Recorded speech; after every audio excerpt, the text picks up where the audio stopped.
I am Anne, married for 3 years, living with my kind husband. We were very close, but we didn't have any children yet. We were both looking forward to the day when we would, at least until the accident.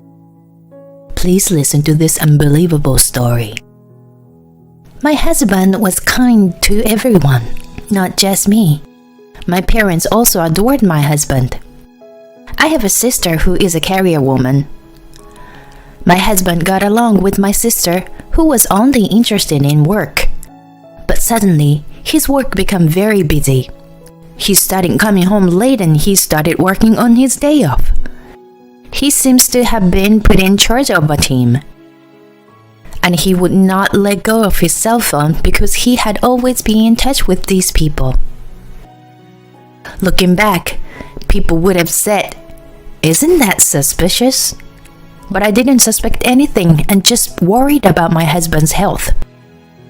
Then, my sister, who lived by herself in her own apartment, decided to move out because of her new job. She wanted to look for furniture that would fit her new home, so I decided to take her to the shop in my car. On the day of the shopping trip, which was a Saturday, I got called by a boss I had to go to my office. This was the only day off for my sister. As I was pondering what to do, I realized that my husband happened to have his day off today. My husband has been busy with his work lately, but I decided to ask him to cover for me. Seeing the trouble I was in, he said he would be fine with it. He said, "Alone with your sister, it's a little awkward, but it's all right. My car is being repaired now, so can I borrow yours?" I was grateful to him for his offer, and I was able to go to my office to deal with the problem there. It was the first time for my husband and my sister to go out alone together. I wondered if they were doing well, if they had found the right furniture, and so on. When I was done taking care of the trouble at work, it was dark, and I pulled out my cell phone to meet my husband and my sister for dinner. That's when I received a call from an unknown number. "Hello? Am I speaking to John's family member?" It was a stranger. "Yes, I'm his wife." "This is the police. Your husband has been in an accident." The man, who identified himself as a police officer, informed me that the car my husband was driving had been involved in an accident and that he and his female passenger were unconscious. I don't remember what I did when I received the news, but I remember rushing to the hospital. I told the emergency receptionist my name and was taken to the ICU. I could see through the glass window that my husband was connected to various tubes and wrapped in bandages. I was anxious about what was going to happen to him. My mother, who lived far away from us, eventually arrived, and we spent an anxious night together. In the midst of our anxiety, the police told us about the accident in detail. He told me that John had been driving on a road with clear visibility when he was hit by a car that ran through a red light. The other driver was seriously injured and was being treated at the same hospital. However, the driver testified that John's car had been acting strangely before the accident, and the police were investigating the possibility that the husband had fallen asleep at the wheel. Within a few days, my husband and my sister regained consciousness and the doctors did some tests. My mother and I were called in to hear the result of these tests, and we were told that although they would not die, they would probably be left with some kind of disability. Still, my mother and I were happy that they were alive, and we thought they would recover to some extent through rehabilitations. Of course, we didn't tell them about the possibility of their disabilities. My mother and I only told them positive things and took care of both of them. My mother took care of my sister, and I looked after my husband. At first, my husband was in a state of shock from the accident. He was not feeling so well. He was also concerned about the trouble he had caused to me, my mother, and my sister. But as time went by, my husband, who had been kinder to me, started to gradually change. He was frustrated with his leg that didn't move easily. The hospital treatment and the fact that he had to quit his job, all of which seemed to get on his nerves, and he couldn't control his frustration. Still, I went to the hospital because I knew how he felt and wanted to support him. One day, a police detective came to the hospital. He told me that he had found out something about the accident. It seemed that the brake oil in my car was involved in the accident had leaked, so I might have had an accident sooner or later. He said that might be the reason why the car was acting strangely before the accident. The woman who crashed into my car was also not doing well. Her mother came to apologize. It was the first time that I met her. Since then, I felt that my husband's attack on me increased. He was angry that I could move, while he couldn't. He also seemed annoyed that I was only at the hospital for a short time because of my work schedule. He consistently ordered me around and vented his anger on me when I didn't get what he wanted. He threw things at me, complained about his hospital room, and even complained when I went out to buy my own lunch. The demands were getting worse and worse. I certainly felt sorry for him, but I have to work to make ends meet. And there were many things I had to do, such as contacting the police and communicating with the hospital. I don't even have time to breathe. My husband's attitude was getting unbearable. I could see that I was being driven into the corner. My sister seems to be in a similar state of mind, and my mother became more and more exhausted. I heard that my sister's demands on my mother, who had no work, were even worse. When I couldn't go to the hospital, both my husband and my sister seems to have heard that they would remain paralyzed even with the rehabilitation. Then there was the fact that my car's brake oil had been leaking. My sister said, "Hey, I heard your car was leaking oil. You were responsible for your car's maintenance. I can't work and I can't get my body back to normal because of it. Mom looks irritated and your husband is in the same condition.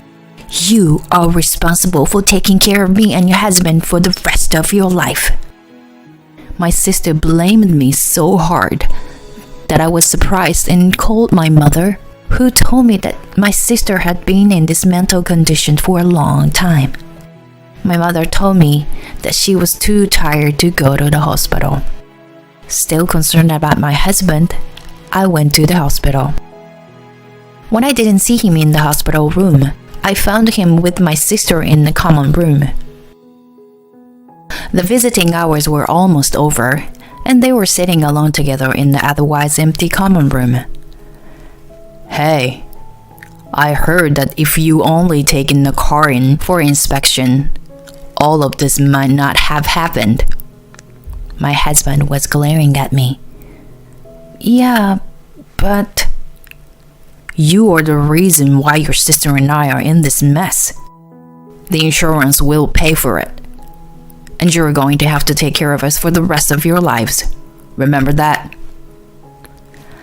As soon as I heard those words, something snapped inside me. "Since when are you so close to my sister?" "What do you mean? You don't come over that often. And your mom texted your sister to say that she can come for a while." Since we both can't leave this place nor can we walk, what's wrong with talking to your husband? My husband and my sister seems to be ganging up on me. I know, right? I asked sarcastically. You guys hadn't seen each other for a long time before the day of the accident, right? What are you talking about? I'm talking about you taking care of us. You know that?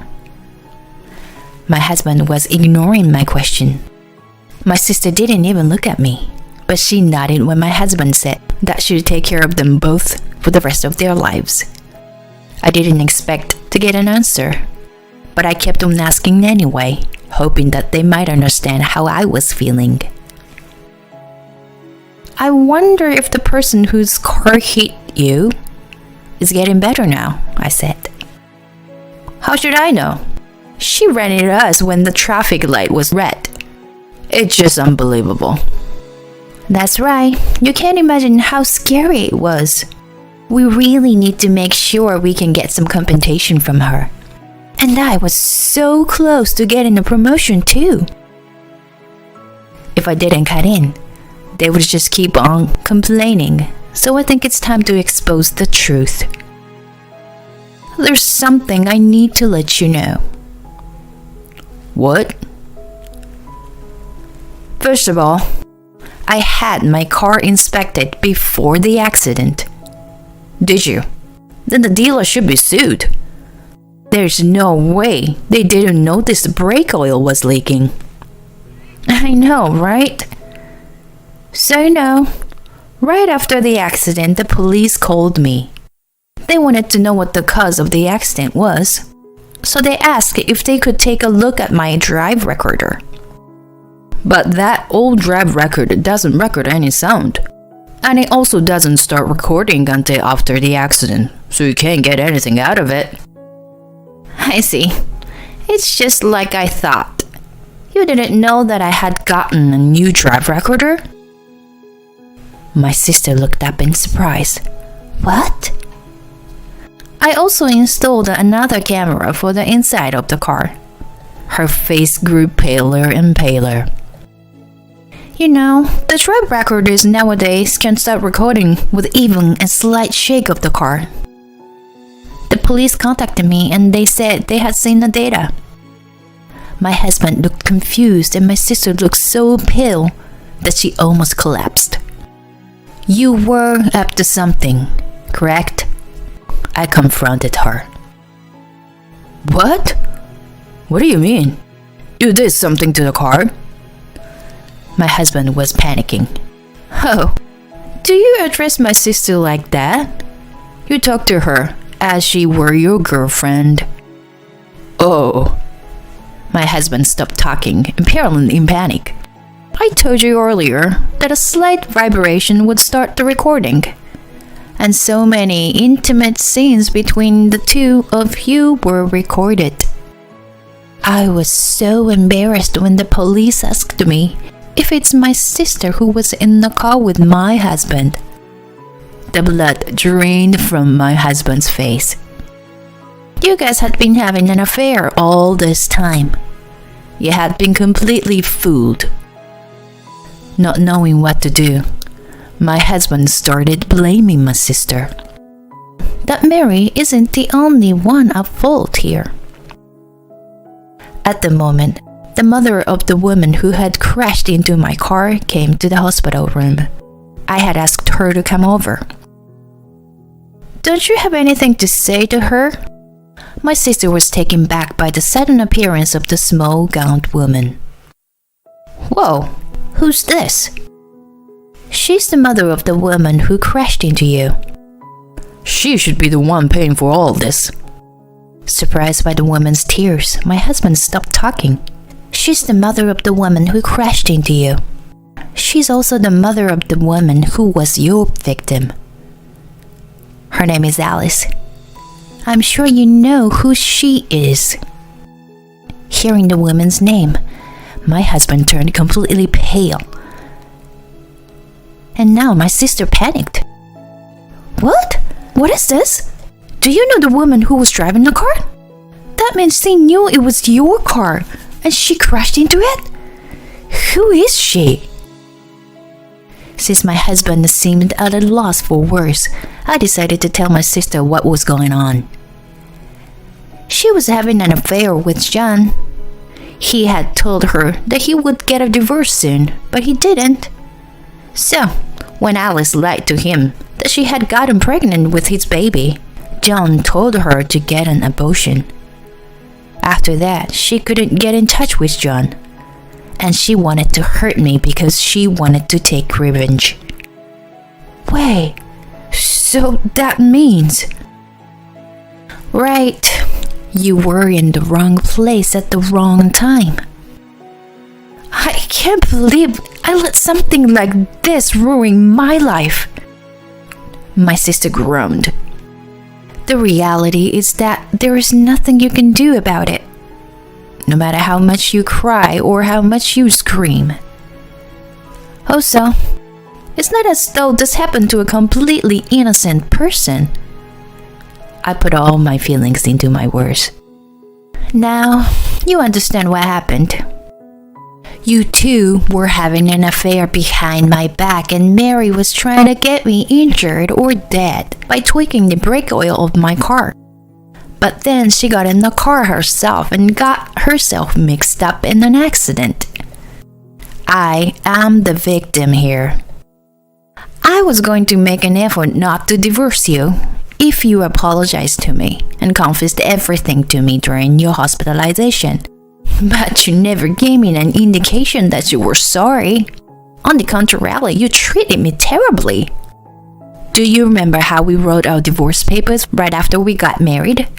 I never thought I'd use them, but I submitted the paper today. So you and I are no longer married. Bye. Having said all that I needed to say, I left the dark and quiet hospital. I felt free, having been able to release the resentment that I had been bottled up inside me.